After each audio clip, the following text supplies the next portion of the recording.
Hello everybody. आज friction की series में थर्ड लेक्चर हम स्टार्ट कर रहे हैं, फ्रिक्शन ऑन हॉरिजॉन्टल सरफेस। इसमें देखेंगे हॉरिजॉन्टल सरफेस पर एक ब्लॉक रखा हो तो उस पर फ्रिक्शन फोर्स को कैसे डील करते हैं। इसमें जो टॉपिक कवर करने जा रहे हैं, फर्स्ट ऑफ ऑल हम देखेंगे contact force on rough surface. Do you know friction is also a contact force. इस बात को आइडिया लेंगे अपन।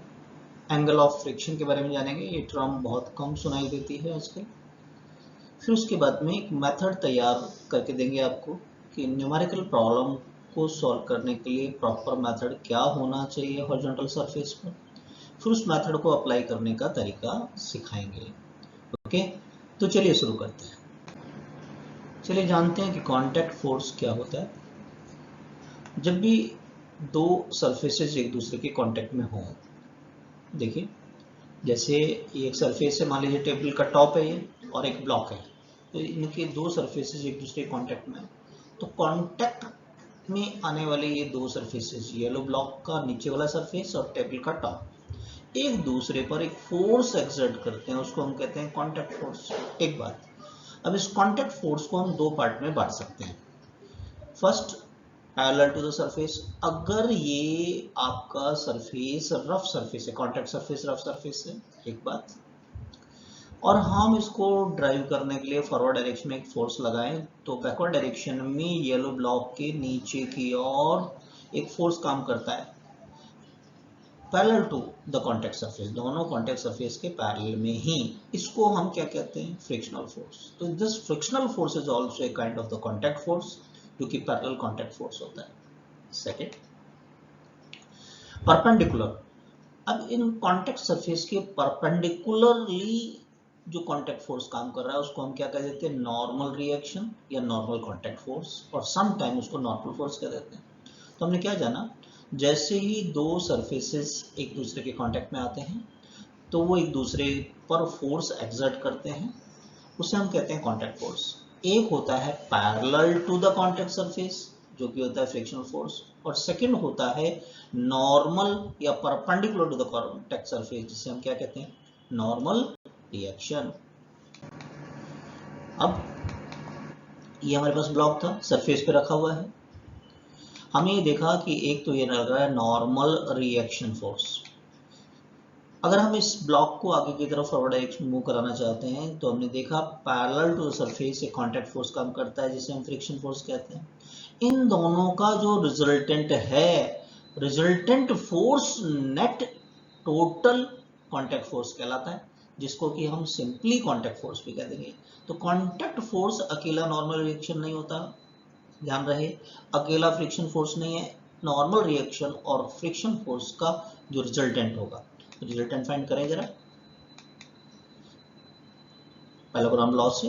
तो ये एफ सी जो है आया यहाँ पर, सी यहाँ पर मतलब हो गया कांटेक्ट फोर्स। तो अब ये दोनों परपेंडिकुलर होते हैं आपके नॉर्मल रिएक्शन और फ्रिक्शन फोर्स, तो हम लिख सकते हैं F C equal to square root of F square plus N square, right. तो ये हमारा नॉर्मल कांटेक्ट फोर्स और फ्रिक्शन फोर्स का रिजल्टेंट होगा कांटेक्ट फोर्स। अब ऐसा हो सकता है जैसे रफ सरफेस नहीं है, मान लीजिए स्मूथ सरफेस है, तो उसमें फ्रिक्शन फोर्स क्या होता है? जीरो। जब हम फ्रिक्शन के चैप्टर को स्टार्ट नहीं करते उससे पहले पहले हम ये ले लेते हैं कि फ्रिक्शन नहीं है, तो फ्रिक्शन फोर्स नहीं है। तो उस केस में हमसे कोई पूछे कि कांटेक्ट फोर्स क्या है, तो यहाँ जीरो पुट कर दें अपन, तो केवल कांटेक्ट फोर्स क्या होता है? Normal contact force. तो जनरली आपने देखा होगा न्यूटन्स लॉ में फ्रिक्शन से पहले जब हम किसी प्रॉब्लम को डिस्कस करते हैं तो नॉर्मल रिएक्शन को ही कांटेक्ट फोर्स कह देते हैं, राइट। क्यों? क्यों वहां पर फ्रिक्शन फोर्स क्या होता है? Zero, right.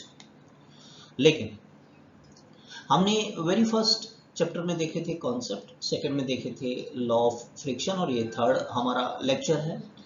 तो हमने लॉ ऑफ फ्रिक्शन में देखा था कि जैसे ही ऑब्जेक्ट लिमिटिंग फ्रिक्शन के बियॉन्ड चलना स्टार्ट करता है तो फ्रिक्शन फोर्स की वैल्यू आती है म्यू एन।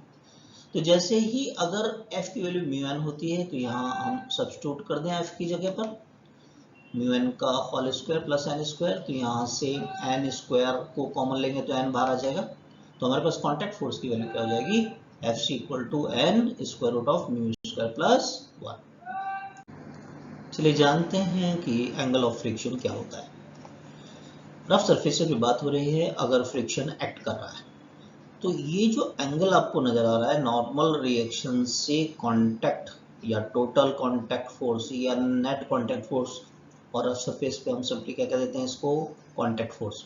तो नॉर्मल रिएक्शन से कांटेक्ट फोर्स के द्वारा बनाया गया जो भी एंगल होता है, ये एंगल आपका कहलाएगा angle of friction. It is angle between the contact force and reaction force. Normal reaction को रिएक्शन फोर्स भी कह देते हैं। ये एंगल हमारा होगा दिस वन, ये एंगल क्या होगा, इसको कहेंगे एंगल ऑफ फ्रिक्शन। तो एंगल ऑफ फ्रिक्शन कैसे फाइंड करेंगे, ट्रिग्नोमेट्री लगा दें अपन, tan थीटा परपेंडिकुलर, ये परपेंडिकुलर एफ के मैग्नीट्यूड के बराबर हो गया और बेस एन, राइट। और यदि फ्रिक्शन काम कर रहा है, right, beyond the limiting friction, तो एफ क्या हो जाता है म्यू एन, एन से एन को कैंसिल कर दें अपन, तो tan थीटा क्या आ गया हमारे पास म्यू, यानी थीटा क्या होगा tan इनवर्स म्यू। तो ये होगा angle of friction, that is a tan inverse of the coefficient of friction of the surface।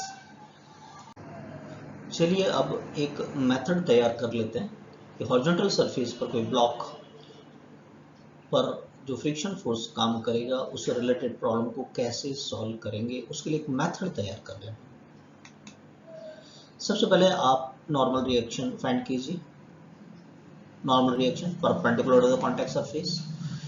फिर प्रॉब्लम कैसे भी हो, कोई सी भी हो, इससे बाद के लेक्चर्स के लिए भी सबसे पहले फ्रिक्शन की प्रॉब्लम में हमें लिमिटिंग फ्रिक्शन फोर्स को फाइंड करना होता है, जो कि मैक्सिमम स्टैटिक फोर्स के बराबर होता है। क्या होता है उसका फॉर्मूला, म्यू एन। हमने लॉज ऑफ फ्रिक्शन में पिछले लेक्चर में देखा था। थर्ड स्टेप में जो भी पॉसिबल डायरेक्शन ऑफ मोशन है उसमें ड्राइविंग फोर्स कितना लग रहा है उसे कैलकुलेट कीजिए। यदि ड्राइविंग फोर्स लेस रह जाता है लिमिटिंग फ्रिक्शन से, तो हमने जाना था लॉज ऑफ फ्रिक्शन में, ऐसे केस में ऑब्जेक्ट आपका मूव नहीं करता है। मूव नहीं करता है तो फ्रिक्शन फोर्स कैसा होता है, स्टैटिक होता है। उस केस में स्टैटिक फ्रिक्शन को आप ड्राइविंग फोर्स के बराबर इक्वेट कर दीजिए। जब ये अभी मूव नहीं कर रहा है, चूंकि नेट फोर्स हो गया जीरो, तो एक्सेलरेशन अगर क्वेश्चन में पूछा जाता है तो हम क्या कहेंगे, जीरो। इट मे हैपन कि ड्राइविंग फोर्स ज्यादा है लिमिटिंग फ्रिक्शन से, तो उस केस में आपका ऑब्जेक्ट मूव करेगा, तो फ्रिक्शन फोर्स क्या लेंगे आप, काइनेटिक, जो कि होता है म्यू के एन, राइट। अब जब ये मूव करेगा तो एक्सेलरेशन भी होगा, तो एक्सेलरेशन को फाइंड करेंगे न्यूटन्स लॉ से, F इक्वल टू ma से, F बाई एम। F यहाँ पर नेट फोर्स है, driving force minus friction divided by mass, और फाइनली फिर निकालिए कांटेक्ट फोर्स, क्योंकि कांटेक्ट फोर्स में हमें फ्रिक्शन फोर्स की जरूरत पड़ेगी और नॉर्मल रिएक्शन की जरूरत पड़ेगी, राइट। तो कांटेक्ट फोर्स कैसे करते हैं अपन, कैसे फाइंड करते हैं, square root of S square plus N square, है ना, अभी देखा था आपने। तो चलिए इस मेथड को अप्लाई कैसे करेंगे क्वेश्चंस में वो सीख लेते हैं। एक क्वेश्चन लिया हमने, एक ब्लॉक है हमारे पास 10 kg का, जिस सरफेस पे रखा है वहां पर कोफिशिएंट ऑफ फ्रिक्शन है स्टैटिक, एस फॉर स्टैटिक 0.5। तो magnitude and direction of friction चाहिए और कांटेक्ट फोर्स चाहिए, लेकिन कोई फोर्स नहीं अप्लाई कर रहे हैं, है ना। सबसे पहले normal reaction on the block find करेंगे। फ्री बॉडी डायग्राम देख लेते हैं 10 kg का। mg तो डाउनवर्ड काम करता है और नॉर्मल रिएक्शन ऐसे, वाई डायरेक्शन में तो बैलेंस है, डायनामिक इक्विलिब्रियम में है, मूवमेंट नहीं कर रहा है, तो n क्या होगा, mg के बराबर। m कितना है हमारे पास 10, वैल्यू रख दें, g को 10 रख दें, तो 10 और 10 कितना हो गया हमारे पास 100 न्यूटन, तो नॉर्मल रिएक्शन आ गया 100 न्यूटन। अब बात कर लेते हैं फ्रिक्शन की।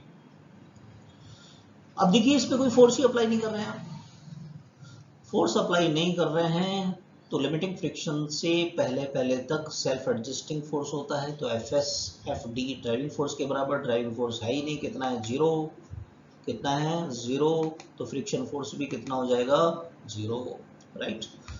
चलिए कांटेक्ट फोर्स फाइंड करते हैं। कांटेक्ट फोर्स का फॉर्मूला देखा था, square root of F square plus N square, यहाँ जीरो पुट करें अपन तो केवल ये नॉर्मल रिएक्शन के बराबर हो जाता है, और नॉर्मल रिएक्शन कितना फाइंड किया था हमने, 100 न्यूटन, तो कांटेक्ट फोर्स की वैल्यू इस क्वेश्चन में कितनी आएगी? 100 न्यूटन एसिड के लिए। चलिए नेक्स्ट क्वेश्चन ले लेते हैं। हमारे पास 10 kg का ब्लॉक है और इस बार एक ड्राइविंग फोर्स भी अप्लाई कर रहे हैं 20 न्यूटन का, right. First of all normal reaction on the block find करेंगे अपन। फिर बड़ा डायग्राम देख लेते हैं। mg तो डाउनवर्ड काम करता है, तो नॉर्मल रिएक्शन कहाँ करेगा? अपवर्ड डायरेक्शन में। अभी प्रीवियस प्रॉब्लम में भी देखा था। वाई डायरेक्शन में इक्विलिब्रियम में है, तो n किसके इक्वल हो गया है? mg। n की वैल्यू कितनी है हमारे पास? 10 kg रख दे। g की वैल्यू 10 रख दिया तो कितना हो गया? 100 न्यूटन, राइट। तो नॉर्मल रिएक्शन हमने फाइंड हो गया। अब लिमिटिंग फ्रिक्शन फोर्स की वैल्यू फाइंड करेंगे, जो कि मैक्सिमम स्टैटिक फ्रिक्शन के बराबर होती है। क्या होता है फॉर्मूला आप बताइए? FL equal to μs n। Mu S given है हमारे पास 0.5, नॉर्मल रिएक्शन हमारे पास है, तो FL की वैल्यू निकाल सकते हैं। 0.5 मल्टीप्लाई बाई 100 कितना आ जाएगा? 50 न्यूटन, फाइन। ओके, अब अपने पास आ गया 50 न्यूटन। अब खुद से देखो कि आपका जो ड्राइविंग फोर्स है वो तो 20 न्यूटन है और लिमिटिंग फ्रिक्शन कितना है? 50 न्यूटन। लिमिटिंग फ्रिक्शन का मतलब इस फोर्स के बाद ये मूवमेंट करने की सोचेगा, राइट। तो ये तो छोटा रह गया, ड्राइविंग फोर्स तो 20 न्यूटन। तो हमारा ये ब्लॉक क्या रहेगा? स्टैटिक रहेगा। तो फ्रिक्शन कौन सा होगा? Static friction. Static friction before limiting friction क्या होता है? सेल्फ एडजस्टिंग, यानी equal to the driving force. तो Fs किसके इक्वल होगा? Fd के। Fd कितना है? 20। तो इस केस में स्टैटिक फ्रिक्शन की वैल्यू कितनी कहलाएगी हमारी? स्टैटिक फ्रिक्शन की वैल्यू कितनी कहलाएगी? 20 न्यूटन, राइट। तो चलिए अब कॉन्टैक्ट फोर्स फाइंड कर लेते हैं। कॉन्टैक्ट फोर्स का फॉर्मूला क्या था हमारे पास में? देखिए F है, N है, इनका पैरेललोग्राम लॉ से फाइंड करते हैं। पैरेललोग्राम कंप्लीट करें। N और F का रिजल्टेंट इस डायरेक्शन में होगा, तो FC क्या हो जाएगा? Square root of F square plus N square. F कितना है हमारे पास? 20। N कितना कैलकुलेट किया था? 100। देखिए 100 क्या है? 20 इंटू 5, तो 20 को कॉमन ले सकते हैं बाहर, तो यहाँ तो 1 बचा है, यहाँ 5 का स्क्वायर हो गया। 5 का स्क्वायर कितना हो गया? 25, और 1 कितना हो गया? 26। तो 20 रूट 26 न्यूटन हमारे पास में कॉन्टैक्ट फोर्स कहलाएगा। क्लियर? नेक्स्ट क्वेश्चन लेते हैं। हमारे पास एक 10 kg का ब्लॉक, उस पर दो फोर्सेज अप्लाई कर रहे हैं, 20 न्यूटन और 10 न्यूटन, ठीक है। 20 न्यूटन फॉरवर्ड और 10 न्यूटन बैकवर्ड डायरेक्शन में। चलिए स्टार्ट करते हैं। फर्स्ट ऑफ ऑल क्वेश्चन में हम नॉर्मल रिएक्शन को फाइंड करते हैं। फिर वो डायग्राम देखें इसका। mg कहाँ काम करता है? डाउनवर्ड। नॉर्मल रिएक्शन कहाँ करेगा? अपवर्ड डायरेक्शन में। अब y डायरेक्शन में बैलेंस है, तो क्या करते हैं हम? n equal to mg। m की वैल्यू कितना है? 10। g कितना है? 10। तो कितना हो गया है? 100 न्यूटन। तो नॉर्मल रिएक्शन फाइंड हो गया। अब लिमिटिंग फ्रिक्शन फाइंड करना है। लिमिटिंग फ्रिक्शन का फॉर्मूला क्या होता है? FL equal to μs n। μs कितना है? 0.5। n कितना फाइंड किया आपने? 100 रख दीजिए, कितना हो जाएगा? 50 न्यूटन। ये काम हो गया, राइट। अब हम ये देखें कि हमारा जो ड्राइविंग फोर्स है, नेट ड्राइविंग फोर्स, वो तो 20 माइनस 10 न्यूटन रह गया, आया ना। और ये 10 न्यूटन जो ड्राइविंग फोर्स है लिमिटिंग फ्रिक्शन से तो कम है, 50 से तो कम है। तो क्या ये हमारा ऑब्जेक्ट चलेगा? नहीं चलेगा। तो फ्रिक्शन क्या होगा? स्टैटिक होगा। और static friction before limiting friction self adjusting होता है। किसके बराबर होता है? ड्राइविंग फोर्स के बराबर होता है। तो ड्राइविंग फोर्स कितना है हमारे पास? 10 न्यूटन। तो हमारा फ्रिक्शन फोर्स की वैल्यू कितनी कहलाएगी? 10 न्यूटन कहलाएगी, राइट। चलिए कॉन्टैक्ट फोर्स फाइंड कर लेते हैं। कॉन्टैक्ट फोर्स N और F का रिजल्टेंट होगा हमारा। तो पैरेललोग्राम कंप्लीट करें। डायगोनल हमको देगा F square plus N square का स्क्वायर रूट। 10 को हम कॉमन ले लें, 10 स्क्वायर का स्क्वायर रूट 10 आएगा, तो यहाँ तो 1 बच गया, या 10 का स्क्वायर यानी 101। 10 रूट 101 न्यूटन। क्लियर? चलिए नेक्स्ट क्वेश्चन पे चलते हैं। 10 kg के ब्लॉक पर इस बार हॉरिजॉन्टल के साथ में 37 डिग्री पर एक फोर्स अप्लाई किया गया है, दैट इज 20 न्यूटन। तो नॉर्मल रिएक्शन फाइंड करते हैं। पहले देखें free body diagram. mg downward, normal reaction upward, that's okay. लेकिन साथ ही साथ ये 20 न्यूटन का भी एक परपेंडिकुलर कंपोनेंट होगा, साइन कंपोनेंट। तो इस परपेंडिकुलर डायरेक्शन में टोटल फोर्स होगा normal reaction plus 20 sine 37। Sine 37 की वैल्यू रख दें, कितना 3/5, तो मेरे पास आ गया n+12, राइट। साथ ही साथ इसका हॉरिजॉन्टल डायरेक्शन में भी कंपोनेंट देख लेते हैं, क्योंकि 20 न्यूटन ड्राइविंग फोर्स नहीं कहलाएगा हॉरिजॉन्टल डायरेक्शन में। इसका हॉरिजॉन्टल कंपोनेंट जो कि कॉस कंपोनेंट होगा 20 cos 37। cos 37 की वैल्यू रख दें 4/5, 5 से 20 को कट करेंगे तो 4 बढ़ जाएगा, तो 4 4 जा 16, तो ड्राइविंग फोर्स हमारा कितना कहलाएगा यहाँ 16 न्यूटन कहलाएगा, राइट। ओके, तो नॉर्मल रिएक्शन की कैलकुलेशन करना है, वाई डायरेक्शन में इक्विलिब्रियम में है, मूवमेंट के कोई चांसेस नहीं है, तो n+12 किसके बराबर हो गया mg, n+12, n कितना है 10, g कितना 10, तो ये हो गया 100 - 12, तो n कितना आ गया 88 न्यूटन। तो नॉर्मल रिएक्शन की वैल्यू आ गई हमारे पास 88 न्यूटन, राइट। अब क्वेश्चन कोई सा भी हो, लिमिटिंग फ्रिक्शन फाइंड करते हैं। क्या फॉर्मूला होता है FL = μs/n। μs कितना है 0.5, n कितना है 88 न्यूटन, रख देते हैं 0.5 × 88, तो 88 का आधा हो जाएगा, कितना आ जाएगा 44 न्यूटन, इट्स ओके। अब लिमिटिंग फ्रिक्शन है 44 और खुद से देखिए, और ड्राइविंग फोर्स कितना है 16 न्यूटन, ये तो कम रह गया, चलेगा क्या ब्लॉक, नहीं चलेगा। तो आपका ड्राइविंग फोर्स है 16 न्यूटन, वो 44 न्यूटन के कंपेयर में कम रह गया है, तो फोर्स ऑफ फ्रिक्शन स्टैटिक कहलाएगा, जो कि ड्राइविंग फोर्स के ही इक्वल होता है। ड्राइविंग फोर्स कितना आया था 16, तो हमारा फ्रिक्शन की वैल्यू कितना कहलाएगा 16 Newton only, right. Okay, contact force find कर लेते हैं। कांटेक्ट फोर्स क्या होता है, नॉर्मल रिएक्शन और फ्रिक्शन का रिजल्टेंट। तो पैराग्राम कंप्लीट करें, इनका रिजल्टेंट जो आएगा ये आपका कांटेक्ट फोर्स होगा। तो FC कितना हो गया, √f² प्लस n²। f कितना लेना है 16 लेना है, ये नहीं लेना है, रख देते हैं। तो यहाँ से कैलकुलेट करते हैं हम, देखिए 8 को कॉमन आउटसाइड ले सकते हैं, 8², तो 8 आ जाएगा बाहर, तो यहाँ 2 बच गया, और यहाँ क्या आ गया 11।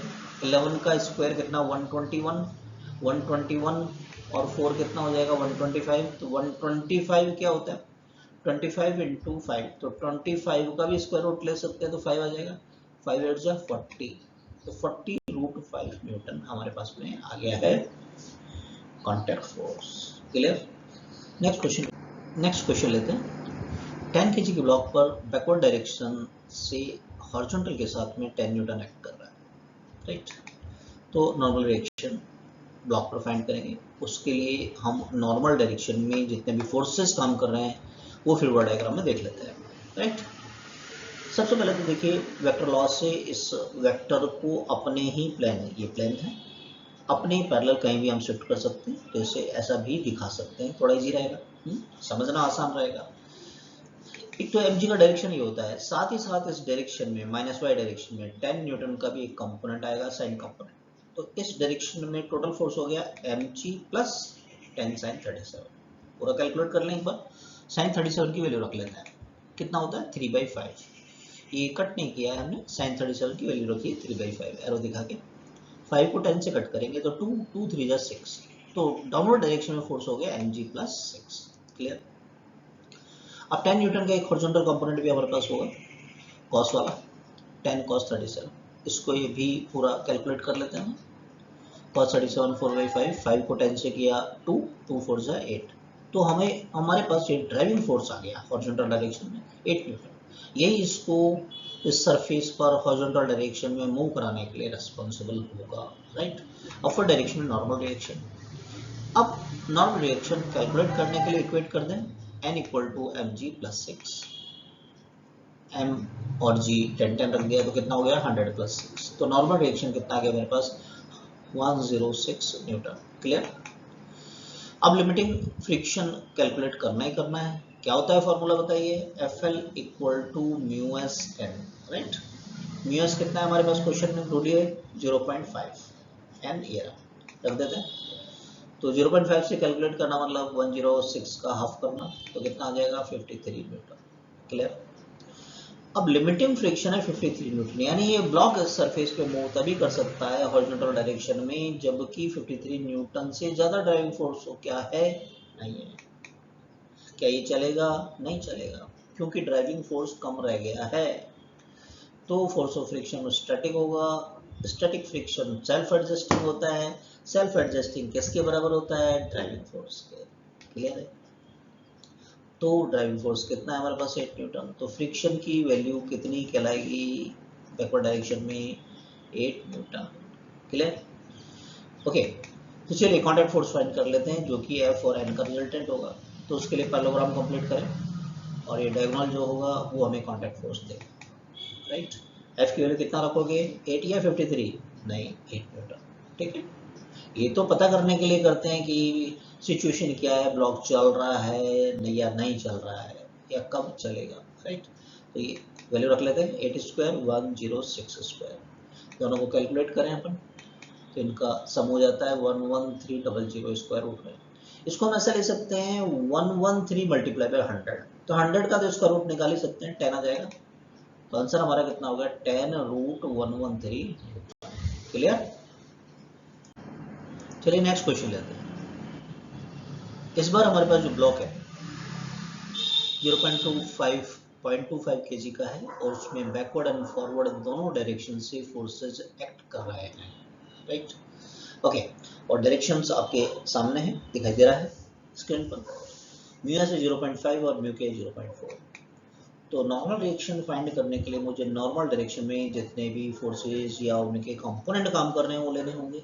तो चलिए पहले वो तैयार कर लेते हैं, है ना, और इन फोर्सेस को शिफ्ट कर देंगे हम इस तरीके से, तो थोड़ा सा इजी हो जाएगा समझना और कैलकुलेट करना।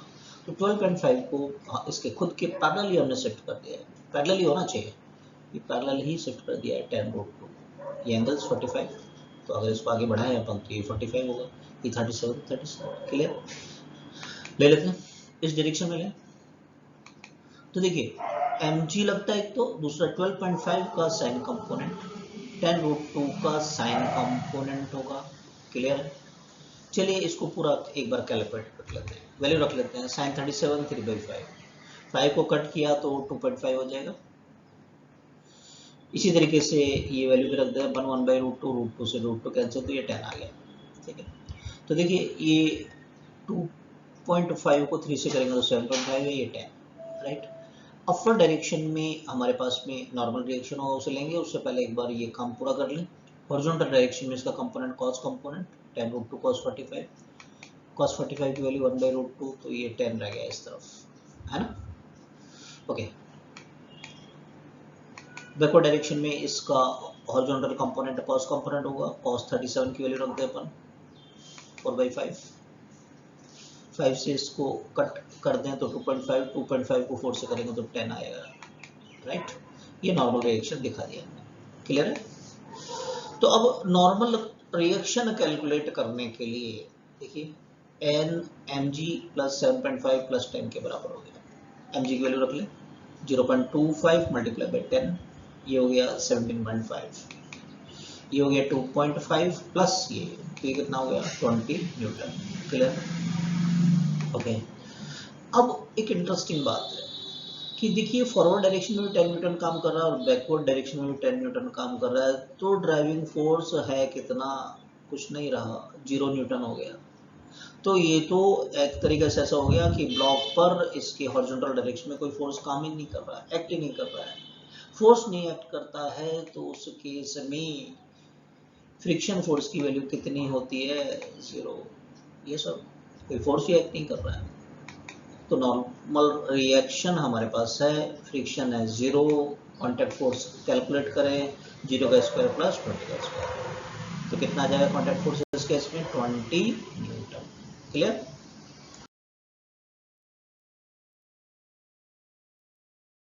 नेक्स्ट क्वेश्चन पे चलते हैं।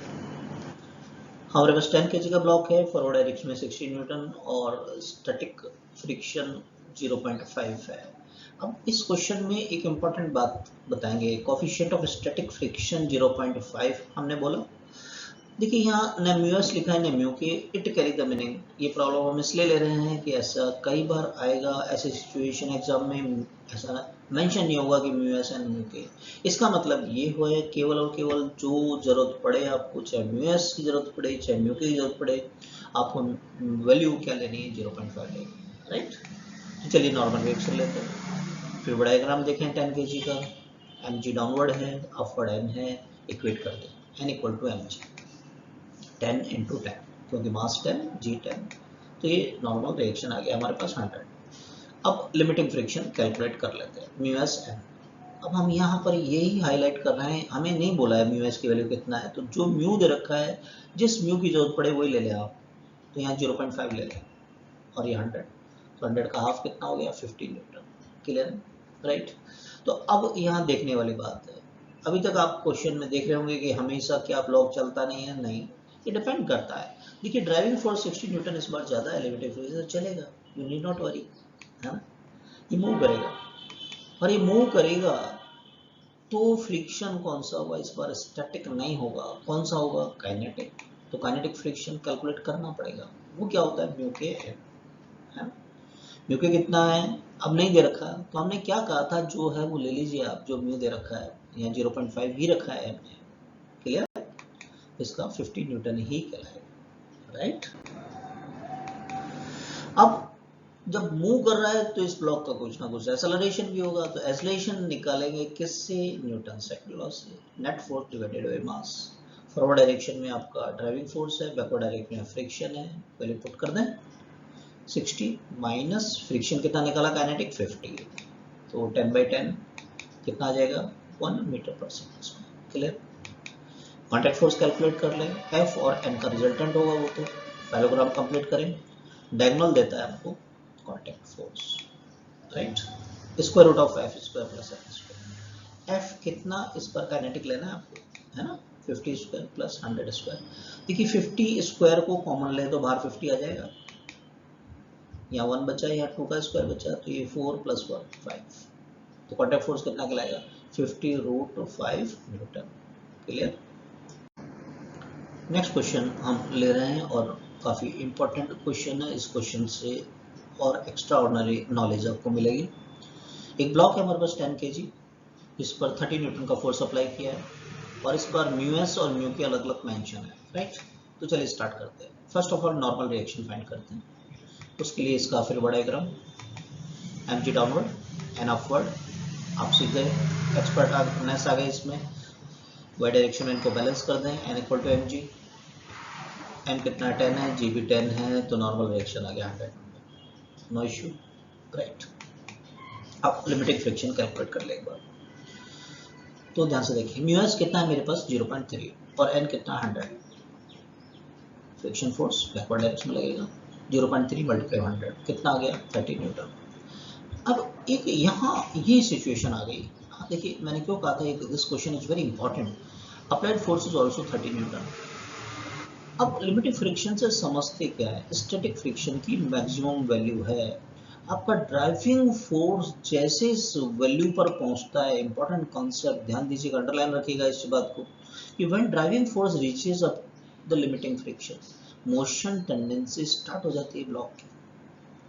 30 के हम कहते हैं 30 के बाद चलना स्टार्ट करेगा, बाद का मतलब क्या 30.00000 और 0 लगा लीजिए 1, तो हम कहते हैं इस पर ये टेंडेंसी स्टार्ट हो जाती है, और हम इस फोर्स को मेंटेन रखें, if you continue this much driving force, तो ब्लॉक फिर मूव करता है, ब्लॉक स्टार्ट मूविंग, राइट। ऐसा नहीं कि चलेगा नहीं, तो ये this question is very important, ध्यान दीजिएगा। तो ब्लॉक चलेगा इसमें, और हम कहेंगे काइनेटिक फ्रिक्शन होगा, काइनेटिक फ्रिक्शन होगा तो वैल्यू निकालनी पड़ेगी म्यू के, राइट। म्यू के गिवन है आपको 0.25 × 100, तो 25 न्यूटन, इंटरेस्टिंग। तो अब हम इस क्वेश्चन में 25 न्यूटन यूज करेंगे।